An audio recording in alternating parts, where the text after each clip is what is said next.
Jai Gurudev.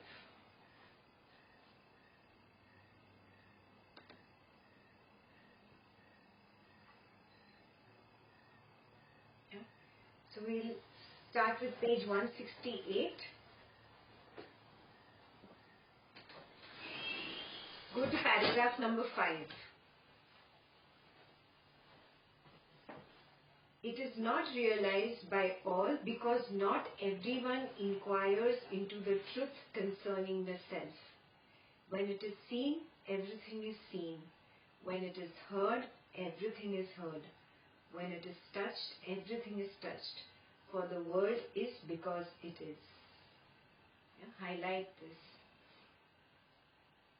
This is a question that comes to everybody's mind. No? If we are all the self, if we are all the Brahman, then why can't we all really understand it, experience it? Or why can't we all naturally meditate? Again, there is a prerequisite to be able to experience this or understand this. You have to have one important pre-qualification, which is inquiry into the truth. The spirit of inquiry. It comes to those only who seek for it. So that is very important. It could be a question in your examination. Last paragraph on that page. The self is the eternal existence. I, the self alone am. In me there is no percept or concept. Let the body be subjected to happiness or unhappiness. How is the self affected by it? The self which exceeds or transcends all material existence is not bound by such materiality. What relationship can exist between us, the self, and the cravings, which spring from notions of existence and non-existence, and from the senses? Who or what binds the space, and by whom is the mind bound? This is so beautiful, huh? So well he has put it, that the physical body has got nothing to do with your blissful body or your self. Yes? The self is what you are. The physical body is just materiality. Recognize this. Only the one who recognizes this and wants to walk towards that self can recognize or will experience it. Yes, a person who does not have the spirit of inquiry will not be able to get there. What relationship can exist between the self and the cravings which spring from notions of existence and non-existence? The self is pure. It has got nothing to do with your cravings for this particular thing and that particular man or woman or that particular situation. There is no connection, there is no relationship between these cravings and the self. Recognize this. This is so beautifully put there. These are all notions in the mind, that this exists and this does not exist. See the second line of the shloka? It is exactly what you're going to talk about this coming weekend. Kena sambhadyate vyoma kena sambhadyate manaha. Kena Upanishad this weekend. So Aditya is reminding you guys. It's a plug. It's what? It's a plug for Kena Upanishad. Yeah, it's a plug for Kena Upanishad. By whom is all this done? Who is the one behind all this happening? That's Kena. You remember we had done it last year. You can repeat it this year. It will be little different from what you did last year. Even though the videos are the same. Who or what binds the space, and by whom is the mind bound? And there is no bondage really. It is all a notion that there is bondage and there is liberation. So those are the two main points on this page, page 168. On page 169, the middle of the page, the forest of ignorance has numerous anthills, inhabited by deadly snakes in the form of sense cravings. Many blind holes known as death, and many forest fires of sorrow. In it roam the thieves of violence and greed, as also the most deadly enemy of ego sense. Now I am free of that by the grace of Lord Vishnu, as also by my own self-effort, and my intelligence has been fully awakened. In the light of that awakened intelligence, I do not perceive an entity which can be called ego sense. So beautifully described, no? Yeah. Prahlad was also a poet. Yeah. So he calls all your sense cravings as snakes. Yeah. He calls death as a blind hole. He calls sorrow a forest fire. Yeah. And violence and greed are thieves that are roaming around in this forest. Yes. And the most deadly enemy is there. That's called the ego sense. So beautiful this description is. Yeah. This could be another question.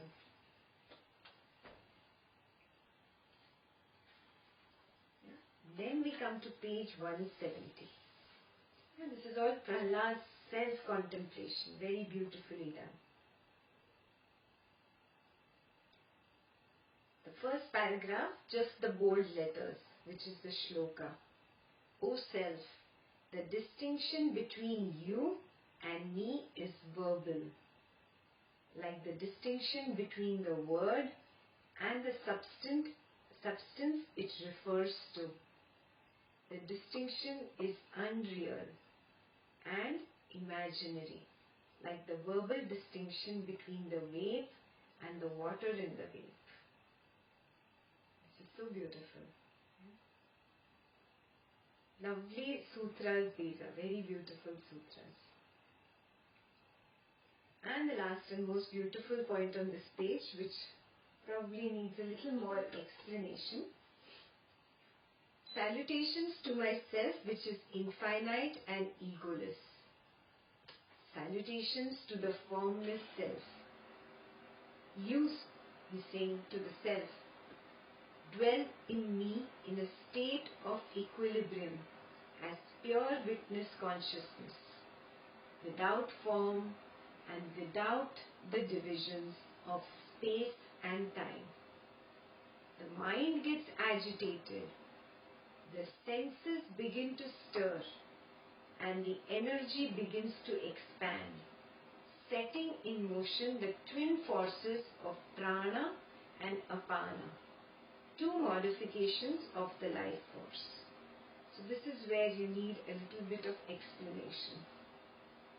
He's just talked about two modifications of the life force. In total there are 5 modifications of the life force or prana. So, is this visible clearly? Yeah. So there are 5 modifications of the life force. What are they? Prana, apana, samana, udana, and vyana. V-Y-A-N-A. Yeah. Prana, apana, samana, udana, and vyana. So what is prana? Prana is anything that is inhalation, the inhalation energy, the energy that takes in knowledge, absorbs knowledge, yeah? Or ingestion of food. So taking in of energy from the external environment is prana. Exact opposite of prana is apana. A-P-A-N-A. Apana is elimination, in the form of excretion or exhalation of breath, or you filter whatever knowledge comes to you, and whatever is rubbish you discard it. Your memory does not even remember something silly. So that all falls into apana. There are three others besides prana and apana. What are they? Samana. Samana is like assimilation. So in your stomach or abdomen and intestine area, when the food is digested, is a part of the samana vayu. Even assimilation of this knowledge, of it sitting in you and becoming a part of your nature, that is samana. Third is samana. Fourth is udana. Udana is where this vayu goes in the upward direction. Upward direction helps you to stand when you look at the physical body. It helps you in your thought process, in your intellect. And the last one is dhyana. Dhyana helps in circulation of energy around the body, which means circulation of blood, circulation of all the oxygen that comes into the body, or the air that goes into the body, all the life force energy. So I'll show you a video here. So here in the video you can see the prana moves down or within, inhalation, ingestion. Samana is the assimilation of energy.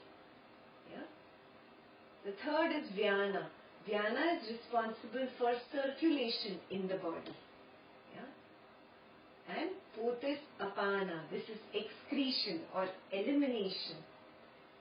And the fifth one is udana. Udana is responsible for growth, for the mind, for the processing of thoughts. So these are the panchavayus. We will study these as we go deeper, but Ayurveda does not believe in dissection of a dead body, a cadaver, and then studying a dead body.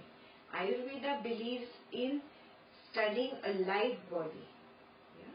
So the rishis and munis who came up with the Ayurvedic sciences, they actually sat down and meditated and observed these life force energies moving within. And they are called the Panchavayu. So this is directly from the Vedas that I'm telling you.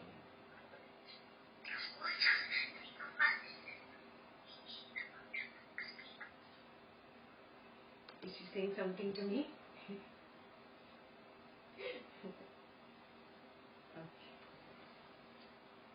Clear? Panchavayus are clear?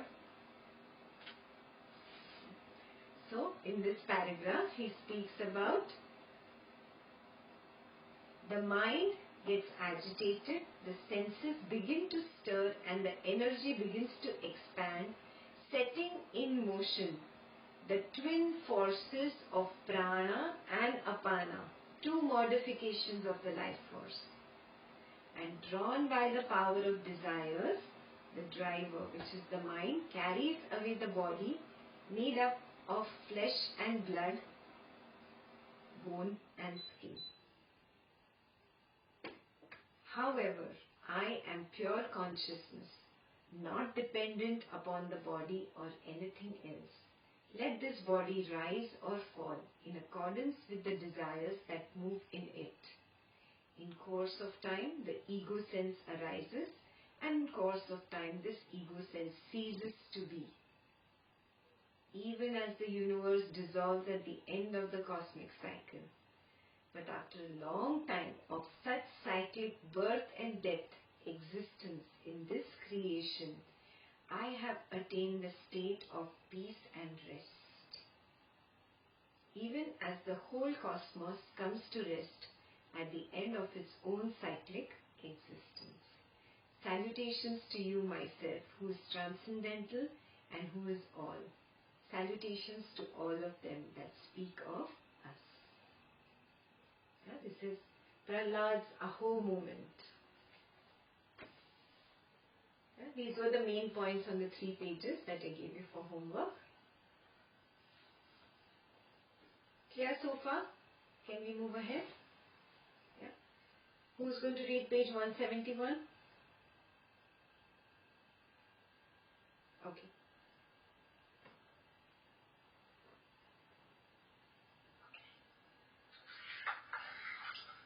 Prahlada continued to contemplate. Abandon vanity, anger, impurity, and violence, for great souls are not overcome by such base qualities. Remember past sorrows again and again, and with cheerful attitude of mind inquire, who am I? How could all this happen? And be free from all that. O self, you are ever asleep. As it were, you are apparently awakened by your own energy for the purpose of becoming aware of the experiences being undergone. It is in fact that energy that comes into contact with the objects of such experiences. But on account of such awareness, you assume such experiences to yourself. O self, you are the fragrance in the flower known as the body. Speech terminates in you. O self, it reappears somewhere else. Even as different ornaments are fashioned out of gold, all the countless objects of creation have been fashioned out of you. The distinction is verbal. This is you, this is I. Such expressions are used when you yourself arrow yourself or describe yourself for your own delight. Even as a huge forest fire momentarily assumes various forms, though it is but a single flame, even so your non-dual being appears to be all these diverse objects in this universe. You are the string on which all these worlds are strung.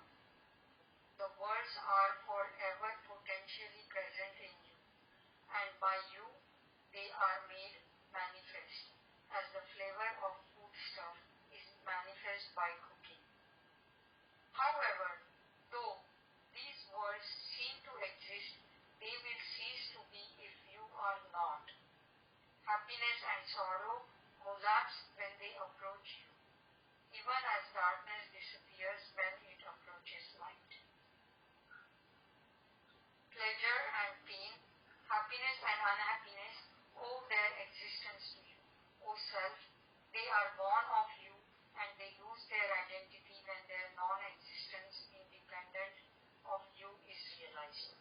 Even as an optical illusion comes into being and vanishes in the twinkling of an eye, the illusory experience of pain and pleasure appear and disappear in the twinkling of an eye.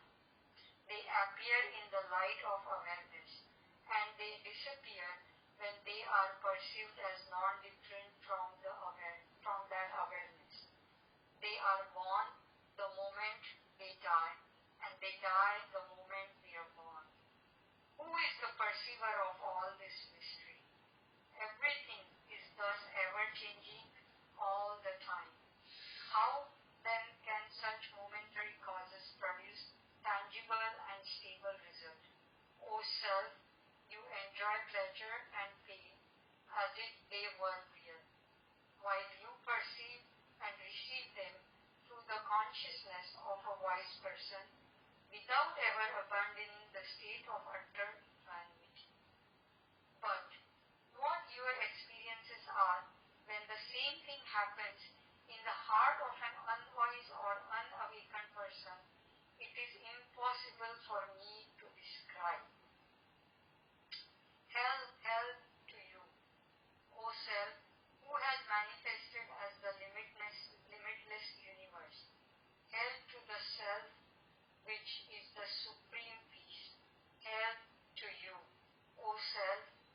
is beyond the reach of the scripture.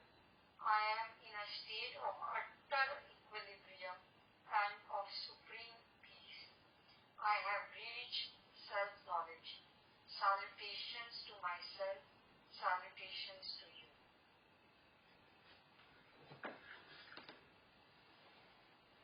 It's his aho moment, namo mahyam. Yeah? So he cannot stop. He goes on and on, saying the same thing. Yeah? He can keep saying that, go into self-inquiry of who am I? How could all this happen? Yeah? Be cheerful, abandon all these negative tendencies that come up. And you take this as a homework. The first line itself. Abandon vanity, anger, impurity and violence. All four. This is homework number 1 for you this week. Do you still encourage all this in you? Yeah? Are you still really vain? Yeah? Do you still encourage anger? Like a worm, are you still wallowing in impurity? Or are you out of it now? Out of the swamp? Yeah? Does violence overtake you? Violence is not just picking up a knife and killing somebody. Even intentionally hurting somebody. Conspiring. Yeah? Doing all that politics is violence. Yeah? Recognize this. So these 4 things, 5. Vanity, anger, impurity and violence. Homework number 1 for you. Abandon them. Yeah? And get into self-inquiry. Who am I? How could all this happen? Yeah? It is in fact that energy that comes into contact with the objects of such experiences. But on account of such awareness, you assume such experiences to be yourself. That's the last line of the first paragraph that I just read. He's also, I think, given us another homework where he says to remember past sorrows again and again, but with a cheerful attitude. So whatever has happened, however bad it is, you remember it, but you remember it cheerfully, which is pretty amazing. You heard that? Homework number 2 from Aditya.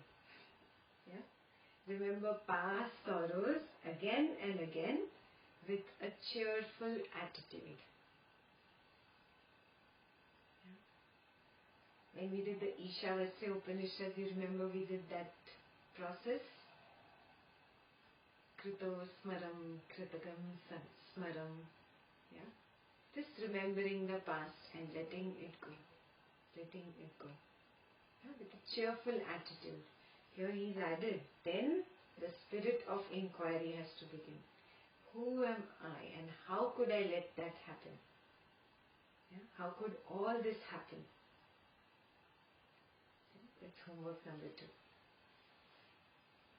Yeah. Slowly come to this realization that it is the consciousness only that forgot about itself and went out into the world through the 5 senses and got lost in people, situations and things and created all that drama in the past.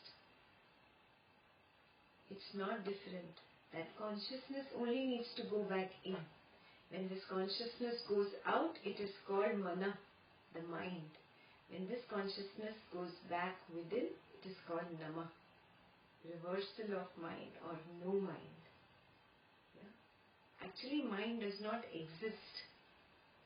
Only a forgetful consciousness is labeled as mind. Understand this. There is no separate entity as the mind. Yeah. This consciousness that has forgotten itself, that has got lost in people, situations and things, is called the mind. Yeah. When you wake up to this, recognize this and withdraw from everything and come back. Come back within. Come back to the center. It is the consciousness. It's not different. That's exactly what he says in the last line of the first paragraph. It is in fact that energy that comes into contact with the objects of such experiences. But on account of such awareness, you assume such experiences to be yourself. Yeah? It's just an assumption. You just wake up.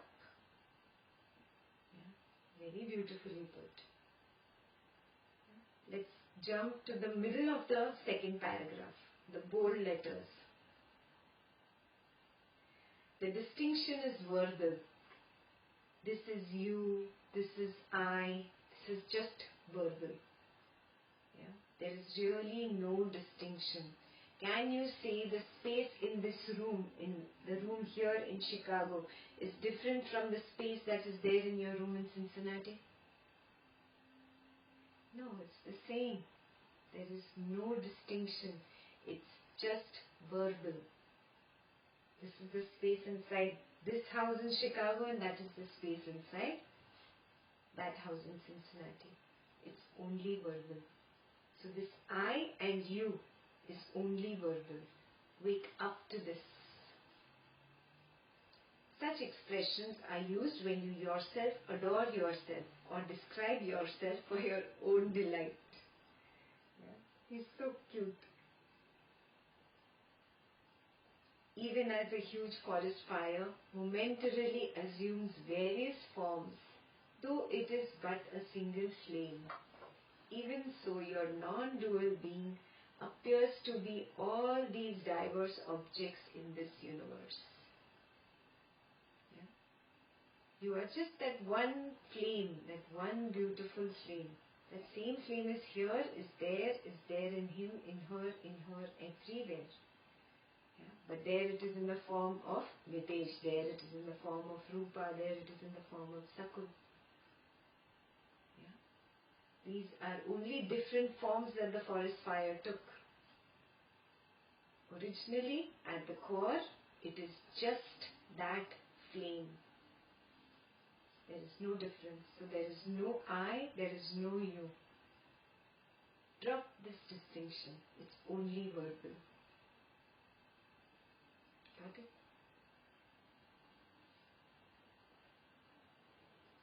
Third paragraph. Pleasure and pain, happiness and unhappiness owe their existence to you, O Self.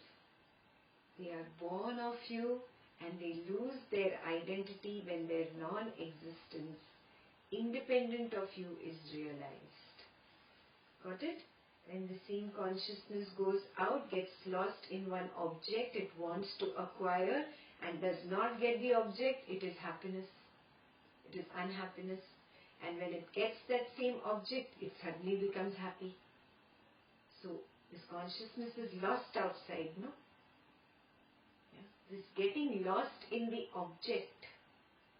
Yeah? The consciousness has forgotten itself. That is why this happiness, unhappiness is nothing but because of that self losing its memory of its own self, losing its own essence. The moment the self realizes, oh, these are only objects, and withdraws and goes back to the self, then these objects lose their importance. It doesn't matter whether I get object A and become happy or I lose object B and become unhappy. Both happiness, unhappiness become the same. Because I realize now that I am the self. It is not linked to external objects. And remember, this physical body is also an external object. Whether this body remains or it goes, it doesn't matter. Yeah? When you get established in the self, even the attachment to this body will drop away. Then what is pain and what is pleasure? It's all a game.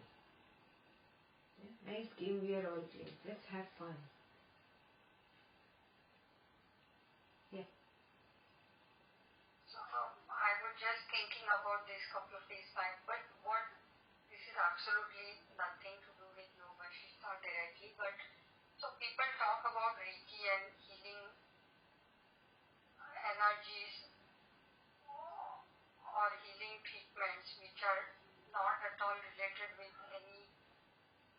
real medicine or anything. So what is that really? That is healing at the prana level, no? Now you understood the 5 prana vayus. Yeah? So at the prana level, there is, you remember we had done in Patanjali, outside the physical body is my pranic body. Outside the pranic body is my thought body, then the intuitive body, and then the blissful body. Remember? So what is this pranic body?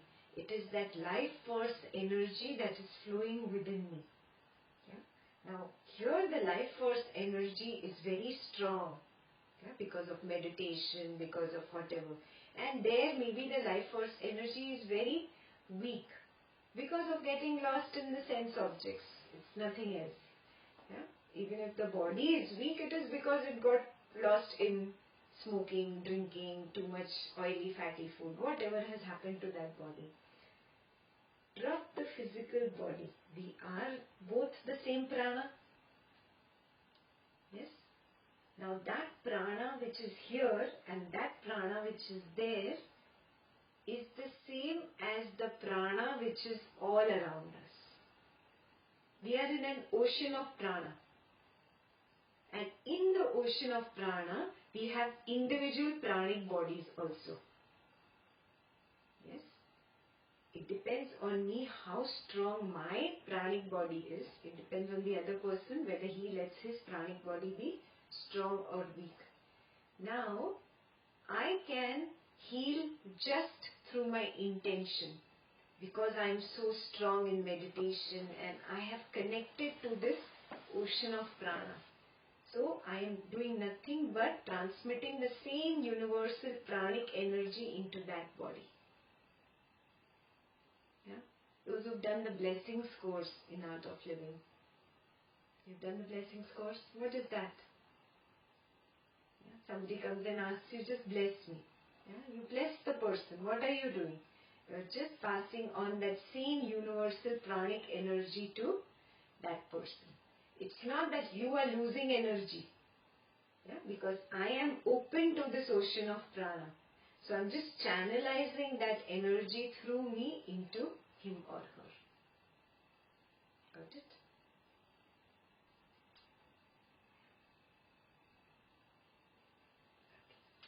That was a slight deviation from the topic. Let's get back.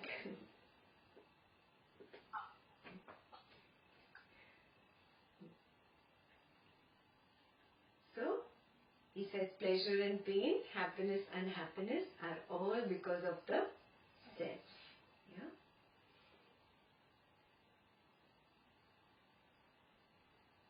So most of it is a repetition. At the end of the page, salutations to myself, salutations to you. He bows down. Namo Mahyam. Go on to the next page, page 172. Who will read now?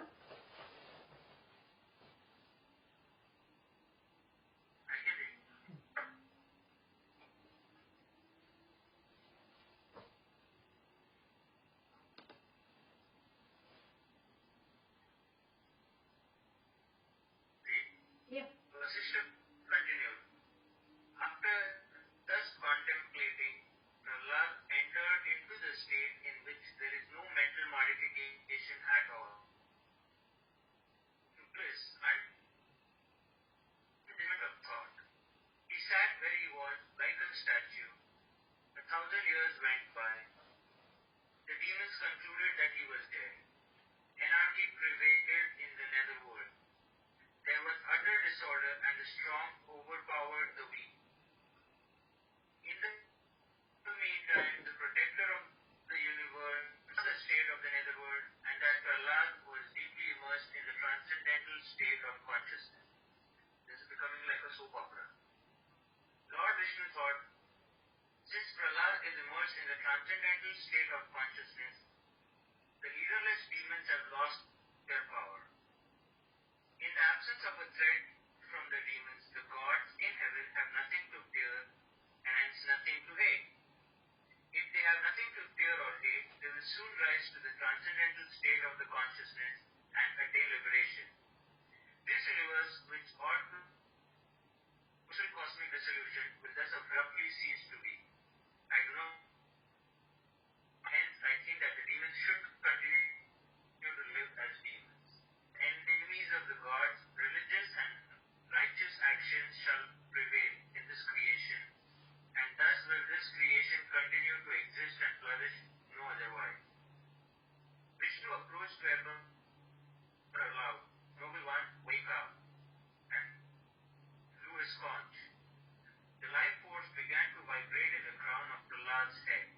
Prahlad was fully awake to his surroundings and gazed upon the Lord. Lord Vishnu said to Prahlad, "Remember, O Prahlad, your identity as the ruler of the netherworld. You have nothing whatsoever either to acquire or to reject. Arise. You have to remain in this body till the end of this world cycle.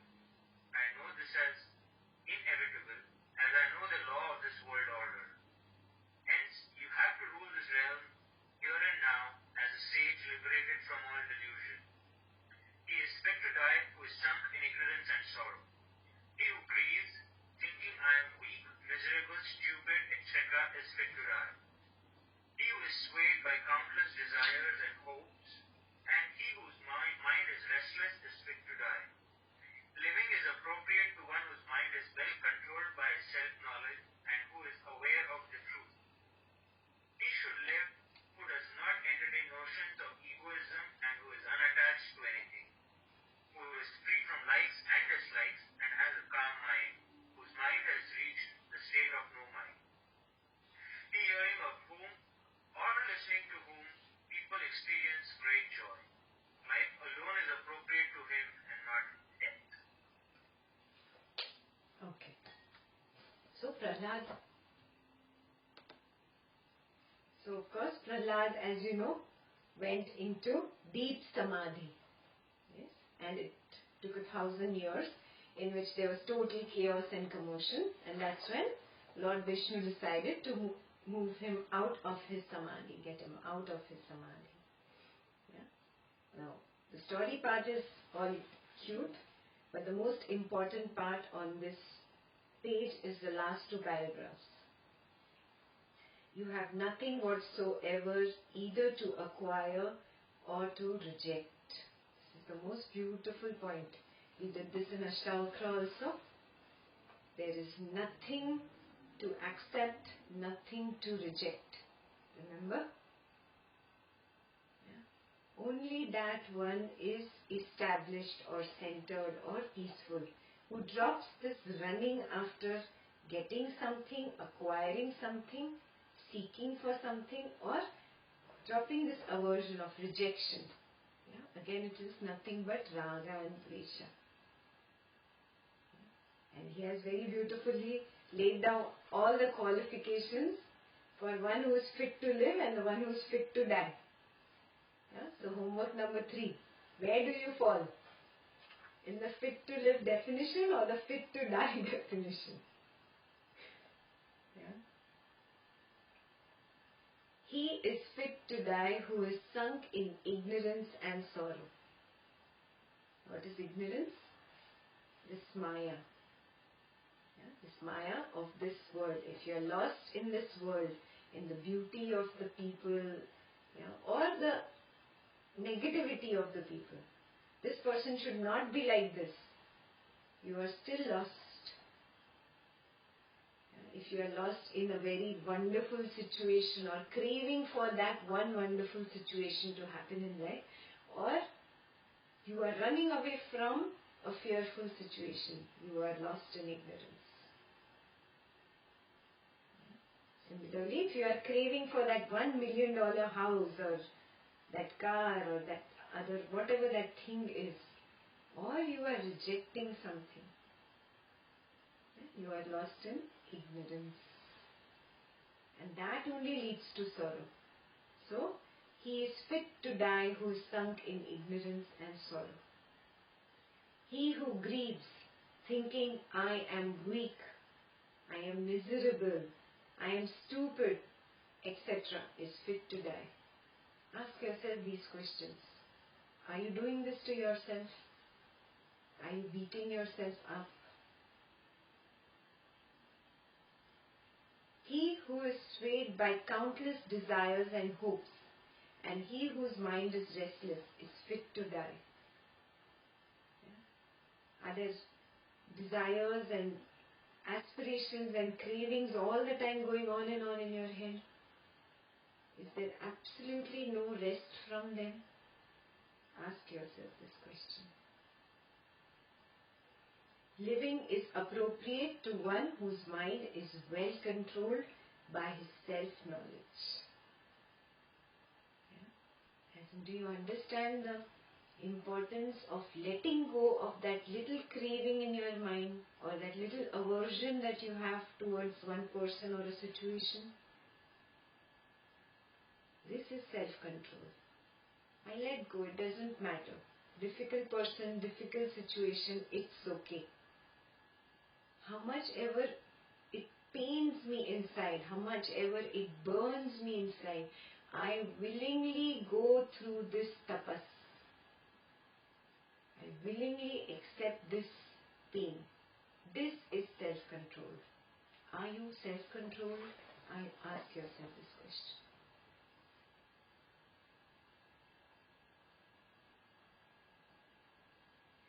And who is aware of the truth? What is the truth? Come on, answer me. What is Satyam? What is truth?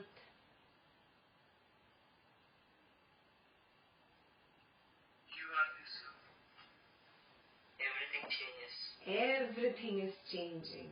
Nothing is permanent. Nothing.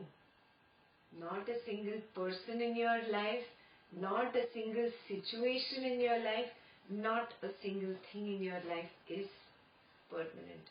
Everything is changing. This is the truth. This is the Satyam.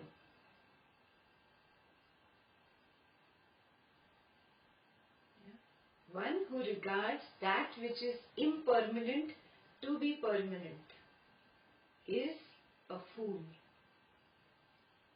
The wise one recognizes, oh, all this is impermanent, all this is temporary, changing, it's fleeting. It's actually like a moving river, including this body. But I think all this is static, nothing is changing. Oh, my husband is not changing, my wife is not changing, my child is not changing, my boss always the same. Wake up, recognize this, everything is changing. You are lost in Maya if you think that nothing or nobody is changing.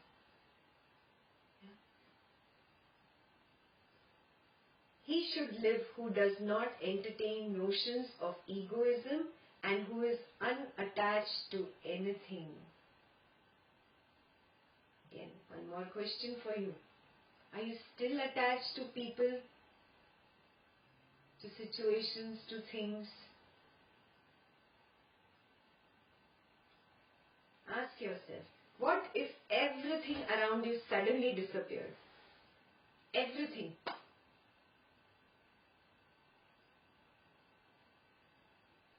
Is there agitation in the heart, in the mind, thinking about this? If there is agitation, you are still lost in Maya. Being ready to let go. Being ready to open my fists is what is required. This moment, if everything comes to an end, I am ready to embrace death. Can you live your life like that? This moment, I am ready to go. Are you ready to go? You can never say, oh, I have another 30, 40 years. Who told you you have another 30, 40 years? 20 years, 10 years. Who told you that? You never know. You might not see tomorrow morning. So drop these attachments. They only create agami karma for you. Open your fists wide and be ready. Yes, I can embrace death right now.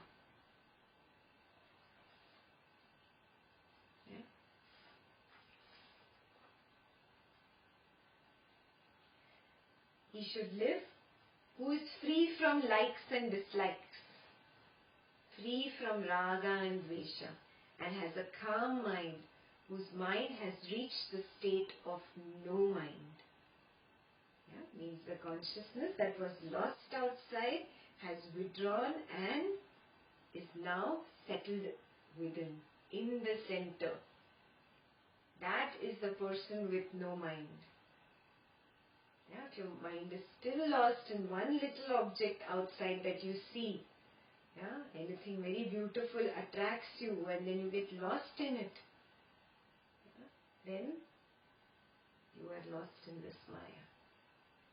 Yeah. Anything it could be, it could be food. Still, do you crave for gulab jam and what, pizza, yeah, paratha? But it's all okay, whatever is fine. Have you come to that state? Or do you crave for that beautiful woman and that handsome guy? Or is it like whatever is?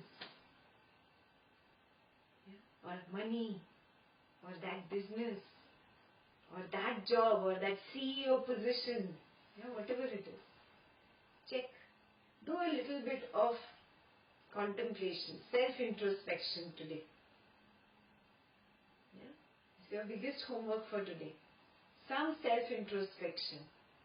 How many years now? 2 years, 3 years in knowledge? Is the mind still running? This. Is the seeking still on? Yeah? He should live who is free from likes and dislikes and has a calm mind. Do you have a calm mind? Whose mind has reached the state of no mind. Ask yourself, have you reached there? He, hearing of whom or listening to whom people experience great joy. Do people run away from you after talking to you for 5-10 minutes? Or do they love to be in your company? Where are you? Recognize this. If you speak knowledge always, if you speak wisdom, if you are always out there to help another, yeah, then you have withdrawn from the pleasure-seeking mind which wants something for itself all the time. Yeah? Then other people love you, want to be with you, because you are only spreading joy. Yeah? Ask yourself this question. And the last part, life alone is appropriate to him and not death. Yeah? So he is asking Prahlad to come back and rule now. And he's saying that Prahlad has reached that state where there is self-knowledge, where there is no likes and dislikes, where he has a calm mind and he spreads only happiness and joy. Yeah? Today you think, do a little self-introspection. Out of these 4, 5, 6 qualities, whatever Vasistha mentioned, do you have even 1 or 2? If you don't have, what are you going to do to start moving in that direction? And which one are you going to pick? That's your homework number, 3 or 4? Homework number 4. Yeah? Which one of these 5, 6 points are you going to pick and start moving in that direction? Whatever it is, spreading joy, doing seva, dropping likes and dislikes, yeah, letting go of the ignorance, this Maya, again and again reminding myself of everything is temporary, that is being in Satyam. Anything you pick, whatever you liked, and constantly remind yourself again and again and move in that one direction for this 1 week. The whole week just do this. Set a reminder on your phone. Yeah. Just for 1 week do it and see how you feel by next week, next Wednesday. Yeah. Yeah. If he's saying only that person is fit to live and the others are fit to die, please do not try to commit suicide tonight. Yeah? It's just his way of saying that what kind of a life are you living? It's not worth it. It's really not worth it. You are not different from animals. Yeah? So rise above. Rise higher. Yeah? It's just metaphorically put there. Yeah? That's your homework. Just self-contemplation, recognizing that I need to move in 1 or 2 or all 6 points directions and start working. Yeah? Now start applying this knowledge. Till you don't apply, this is spiritual entertainment, I tell you. Yeah? Get sincere now. High time. Come what may. I have to work on this point. This is tapas. Tapas is what? Willingly taking over something that is difficult for me to do. I have not been able to do it till now, but I promise myself that this is something that I am going to stick to. A self-discipline. Not something that others put on me, but I am disciplining myself. Yes? Everybody promises me? At least 1 point? Okay. I won't give you any pages to read. Anyway, you don't do your homework. Yeah? But at least do the 4 homeworks that I gave you for today. Yeah? So, Jai Gurudev.